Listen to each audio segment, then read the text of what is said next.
Long jump చేసేటప్పుడు ఆసమాసగా చేయొద్దు, ఓకేనా. సో లాంగ్ జంప్ చేసేటప్పుడు కొన్ని మెథడ్స్ ఉన్నాయి, అవి నేను వీడియోస్ చేశాను, నీట్గా పెట్టాను కూడా, అవి చూస్ చేసుకోండి. లాంగ్ జంప్ అనేది మనం స్లోగా ల్యాండ్ అవుతాం, ఓకే. అలాగే cross, right side cross land అవుతాం, లెఫ్ట్ సైడ్ క్రాస్ ల్యాండ్ అవుతాం.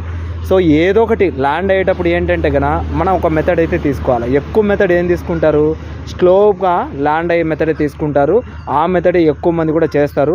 అది చేసినప్పుడు మనం ఏం చేయాలా, 2 కాళ్ళు వంచాలా, హాఫ్ సిట్టింగ్ లాగా చేయాలని చెప్పాను. అందుకే స్క్వాడ్ జంప్స్ మీకు హాఫ్ సిట్టింగ్ చేయమని చెప్పేది. మీరు ఎప్పుడైతే హాఫ్ సిట్టింగ్ లాగా ల్యాండ్ అయిపోయి ముందరికి వెళ్ళిపోతారో అప్పుడు జంప్ అనేది ఈజీగా వస్తుంది.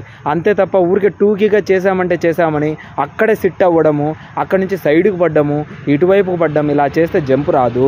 మీరు పన్న వెంటనే హాఫ్ సిట్టింగ్లోకి మారిపోయి ముందరికి వెళ్ళిపోండి ఆటోమేటిక్గా.